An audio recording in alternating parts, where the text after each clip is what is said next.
राजस्थान के स्वायत्त शासन मंत्री जाबर सिंह खर्रा एक दिवसीय दौरे पर अजमेर पहुंचे। इस दौरान उन्होंने बीजेपी लोकसभा चुनाव कार्यालय में ओबीसी मोर्चे की बैठक ली और कार्यकर्ताओं को दिशा निर्देश दिए। मीडिया से बातचीत करते हुए उन्होंने अजमेर स्मार्ट सिटी के कार्यों को लेकर पिछली सरकार द्वारा की गई लापरवाही की जांच करने की बात कही। उन्होंने कहा कि केंद्र सरकार के रुपए का पूर्ववर्ती कांग्रेस सरकार ने दुरुपयोग किया है। केंद्र सरकार के रुपयों का राज्य सरकार ने दुरुपयोग करते हुए भ्रष्टाचार किया, जिसका खामियाजा स्थानीय निकाय को भुगतना पड़ा। कांग्रेस सरकार ने निकाय प्रमुख के अधिकार का हनन किया और उनकी शक्तियां कम कर दी, जिसके चलते निकाय प्रमुख अपना काम भी नहीं कर पाए और इसी के चलते अजमेर में स्मार्ट सिटी के कार्यों में काफी लापरवाही देखने को मिली। आना सागर झील में जलकुंभी लगातार फैल रही है, लेकिन सरकार में प्रशासन ने उस पर ध्यान नहीं दिया। लेकिन अब सरकार में परिवर्तन आया है और जल्द इस पर कार्रवाई होगी। इस दौरान उन्होंने मीडिया से बातचीत करते हुए कहा कि चुनाव अब तक विकास दूसरी प्राथमिकता बन गया है। जातिवाद, क्षेत्रवाद, संप्रदायवाद, धर्म का पहला स्थान दिया जा रहा है।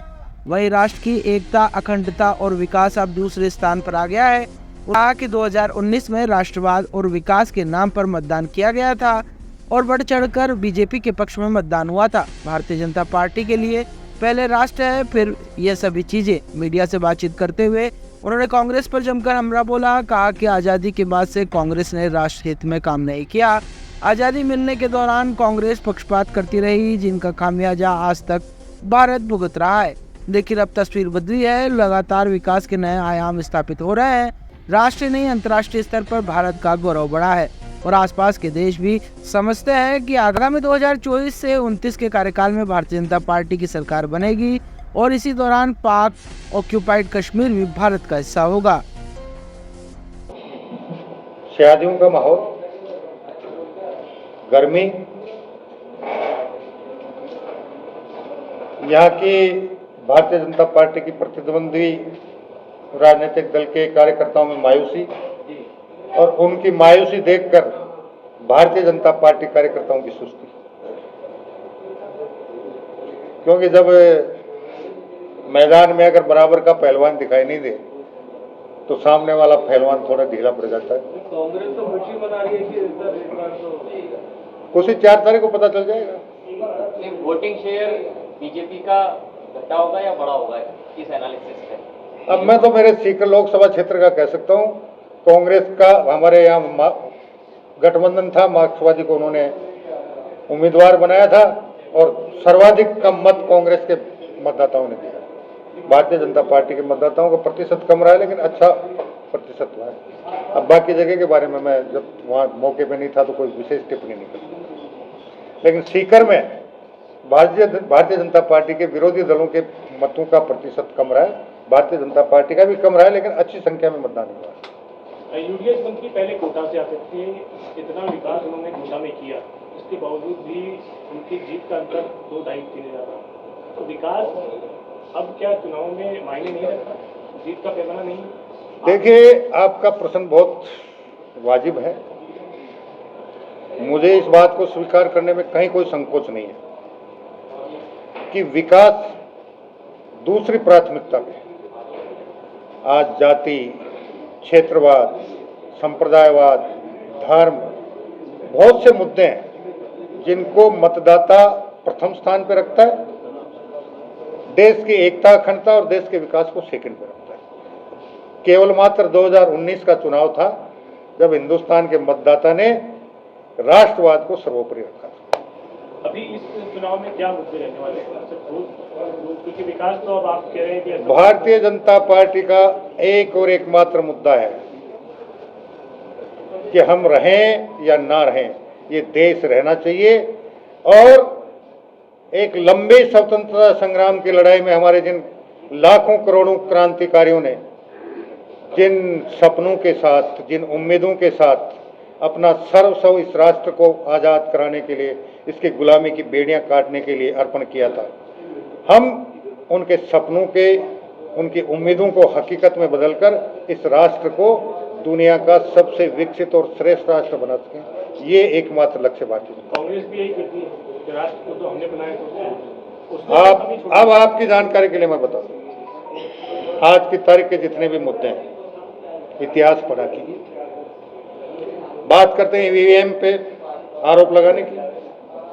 पहली बार बूथ लूटा गया 1946 में, जब ब्रिटिश गवर्नमेंट ने ये कहा कि हम बहुत जल्द भारत छोड़कर जाने वाले हैं और हम सत्ता उसे हस्तांतरित करेंगे जो अखिल भारतीय कांग्रेस कमेटी का राष्ट्रीय अध्यक्ष होगा। उस समय मौलाना अब्दुल कलाम आजाद कांग्रेस पार्टी के अध्यक्ष थे। कांग्रेस के नेताओं ने मंथन किया और मंथन में एक बात उभर कर आई, अगर राष्ट्रीय अध्यक्ष के चुनाव के लिए महाधिवेशन बुला लिया तो एक भी नेता की मनमानी नहीं चलेगी, जनता चुप जाएगी। उसका तोड़ निकाला गया। उस समय कांग्रेस के लिहाज से 15 प्रांत थे। 15 प्रांतों के कांग्रेस अध्यक्षों को बुलाया गया, उनसे मतदान करवाया गया और उस मतदान में 12 मत माननीय लौह पुरुष सरदार वल्लभ भाई पटेल के पक्ष में डाले गए। 2 मत आचार्य कृपलानी के पक्ष में थे, 1 मत अन्य के पक्ष में था और जिसे राष्ट्रीय अध्यक्ष बनाया गया उसके पक्ष में एक भी मत नहीं था। ये पहला लोकतंत्र का गला घोंटा गया था। और उसके बाद मैं आपकी जानकारी के लिए और बता दूं, आजादी के तुरंत बाद पाकिस्तानी सेना ने जब कबीलाई वेशभूषा में जम्मू कश्मीर पे हमला किया, जम्मू कश्मीर के महाराजा हरि सिंह प्रधानमंत्री से गुहार लगाते रहे कि हमें सैन्य सहायता दो वरना पाकिस्तान हमको निगल जाएगा। 3 दिन तक जम्मू कश्मीर को सैन्य सहायता नहीं दी गई। चौथे दिन आज जिस प्रकार से यहाँ अधिवेशन हो रहा है, एक कार्यक्रम था, देश के प्रधानमंत्री भाषण दे रहे थे, सामने सरदार वल्लभ भाई पटेल बैठे थे, लॉर्ड माउंटबेटन बैठे थे, देश के सेनाध्यक्ष बैठे थे और उस समय पाकिस्तान और हिंदुस्तान दोनों सेनाओं के कमांडर हुआ करते थे, वो बैठे थे। 24 घंटे में अगर सैन्य सहायता श्रीनगर नहीं पहुंची तो श्रीनगर भारत के हाथ से निकल जाएगा। तुरंत मध्य में भरी मीटिंग में खड़े होकर उन्होंने प्रधानमंत्री से एक प्रश्न किया, मिस्टर नेहरू, आपको श्रीनगर, जम्मू कश्मीर और श्रीनगर भारत में चाहिए या नहीं चाहिए? और जैसे ही प्रधानमंत्री के मुंह से ये निकला कि क्यों नहीं चाहिए, उन्होंने कान में सेनाध्यक्ष को कहा, सेना को भेज दीजिए। इतिहास पढ़िए, सेना के पहुंचने के बाद एक्शन शुरू हुआ और उसके बाद प्रधानमंत्री को जब सूचना मिली कि सेना जम्मू कश्मीर पहुंच गई है, उन्होंने रक्षा मंत्री से पूछा किसके आदेश से गई? बोले मुझे पता नहीं है। सेनाध्यक्ष को बुलाया गया, किसके आदेश से गई? बोला पटेल साहब के आदेश से। पटेल साहब से भी जवाब तलब हुआ था। पटेल साहब ने कहा मैंने पूछा था आपसे और बिना सेना भेजे जम्मू कश्मीर भारत में नहीं रह पाता, इसलिए मैंने आदेश दिया था कि सेना भेजिए, क्योंकि आपने कहा था कि जम्मू कश्मीर भारत में चाहिए। और उसके बाद सुनिए, भारतीय सेना के पास संसाधन कम थे। भारतीय सेना ने 1555 जीपें खरीदने की बात की। दुनिया में उस समय 2 देश में 2 कंपनियां थी, एक विली और एक विलीज, एक अमेरिका की थी, एक इंग्लैंड की थी। इंग्लैंड में हमारे हाई कमिश्नर थे मिस्टर वी के कृष्ण मेनन, उनके जरिए इंग्लैंड की कंपनी से बात हुई। कृष्ण मेनन ने कहा 1555 जीपों का भुगतान एडवांस होगा तो कंपनी जीपें देने को तैयार है। एडवांस भुगतान हाई कमिश्नर के माध्यम से किया गया। 155 जीपें 2 साल बाद टूटी फूटी अवस्था में आई। 1400 जीपों का आज तक पता नहीं है। और आपको पता है, लोकसभा में जब इसका मुद्दा उठा, हंगामा हुआ, और हंगामा करने वाले कौन थे? उस समय के देश के प्रधानमंत्री के दामाद, नाम सुना है? नहीं सुना? इंदिरा गांधी के पति जो सांसद थे, उसका परिणाम ये हुआ वी के कृष्णन मेनन को हाई कमिश्नर से हटाया गया। कुछ दिन चुप रहे, राज्यसभा में लाया गया और 1962 की भारत चीन युद्ध के समय देश का रक्षा मंत्री कौन था पता है आपको? वही मिस्टर वी के कृष्णन मेनन। चीन बॉर्डर से सेना मदद मांगती रही और रक्षा मंत्री ने बिल्कुल मदद नहीं भेजी। उसका दुष्परिणाम ये हुआ कि भारतीय सेना को एक शर्मनाक पराजय चीन सीमा पर झेलनी पड़ी थी। बहुत से कांड है, इतिहास पढ़ो और कभी समय मिलो मेरे समय लिया करो। 10 साल से आपकी सरकार है, 5 साल से तो पूर्ण बहुमत से है, अब पाक ऑक्युपाइड पर क्यों नहीं ऐसा करते? आप मुझे एक बात बताइए,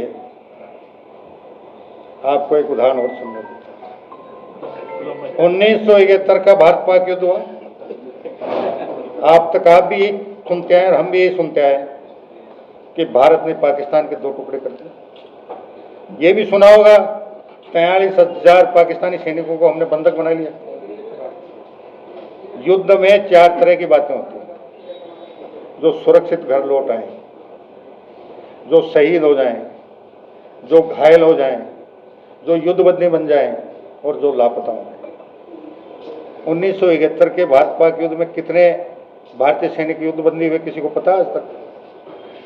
आपने 93,000 पाकिस्तानी सैनिकों को महीनों बिरयानी खिलाकर वापस पाकिस्तान को सौंप दिया, लेकिन भारतीय सेना के जो जाबाज जवान पाकिस्तान की जेलों में युद्धबंदी थे, उनके बारे में 1 सेकंड उस समय की सरकार ने चिंता नहीं की। और ये पोल कब खुली? आपकी प्रेस ने भी उस समय खूब हल्ला मचाया था, अंतर्राष्ट्रीय प्रेस ने भी नाम छापे थे कि हमारी जानकारी के अनुसार ये अधिकारी और जवान पाकिस्तान के कब्जे में। पोल खुली जब सरबजीत की वहाँ के कैदियों ने पाकिस्तान की जेल में हत्या कर दी। जिस सरबजीत के लिए और बाकी सैनिकों के लिए पाकिस्तान ये कहता था कि हमारी जेल में एक भी कैदी नहीं है, उस दिन पता चला था कि पाकिस्तान की जेल में भारत के युद्धबंदी भी थे। तो इतिहास पढ़िए और इन 10 साल